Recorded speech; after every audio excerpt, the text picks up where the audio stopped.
بسم اللہ الرحمن الرحیم۔ السلام علیکم ناظرین، ایس کے بی روحانی پروگرام میں میں ہوں آپ کا ہوسٹ رانا ظفر حسین۔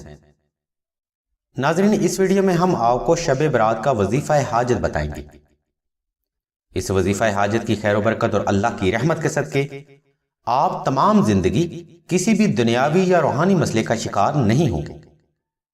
ناظرین، سلسلہ خیر البشریہ کے تمام پروگرام حصول علم کے لیے ایک صدقہ جاریہ ہیں، اس لیے اس روحانی علم سے فیض حاصل کرنے کے لیے ہمارے ساتھ بنے رہیں تاکہ ویڈیو میں جاری کردہ بیان آپ کے لیے باعث برکت ثابت ہو۔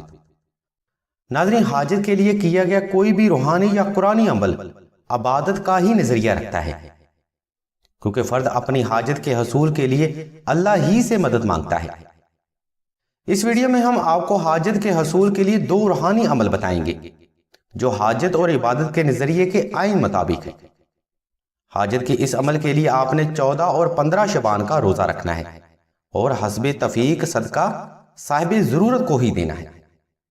اس کے بعد آپ نے 14 اور 15 شبان کو 2100 مرتبہ دعائے نادیلی صغیر، 2100 بار سورہ اخلاص اور 2100 بار درود ابراہیمی کی تلاوت مکمل یقین، اعتقاد اور ایمان کے ساتھ کرنی ہے۔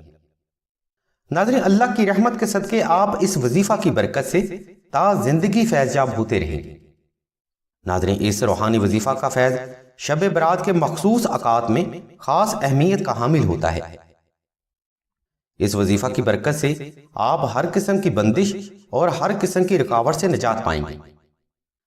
اس کے علاوہ بزرگ فرماتے ہیں کہ اگر آپ 14 یا 15 شبان کو نقش نادیری تحریر کر کے یہ وظیفہ کرتے ہیں تو اس وظیفہ اور وقت کا فیض نقش نادیلی میں ضم ہو جاتا ہے۔ ناظرین، نقش نادیلی علم روحانیت میں کسی بھی تعارف کا محتاج نہیں ہے۔ اس خاص وقت میں تیار کیے گئے نقش نادیلی سے آپ ہر قسم کے قرض، مرض، رزق کی کمی، رزق کی بندش، اولاد کی بندش، شادی کی بندش، رشتہ میں ناکامی، دشمن کے خوف اور فوبیا اور ہسٹیریا جیسے مسائل سے نجات پائیں گے۔ ناظرین، اس بابرکت نقش کو تحریر کرنے کے لیے ہم نے لنک اور نمبر اسی ویڈیو کی ڈسکرپشن میں دے دیے ہیں، جہاں پر دی گئی ہدایات کے مطابق آپ عمل کرتے ہوئے نقش نادیلی بالاسم تحریر کر سکتے ہیں۔ اگر آپ کو نقش تحریر کرنے میں کوئی رکاوٹ یا مشکل کا سامنا ہو تو رہنمائی کے لیے آپ راشد بھائی کے نمبر 0308851959 پر رابطہ کر سکتے ہیں۔ اللہ تبارک و تعالیٰ کی ذات مبارکہ سے دعا ہے کہ تمام مسلمانوں کی تمام نیک اور جائز حاجات کو صدقہ محمد و آل محمد کی نسبت سے جلد پورا فرمائیں۔ آمین ثم آمین یا رب العالمین۔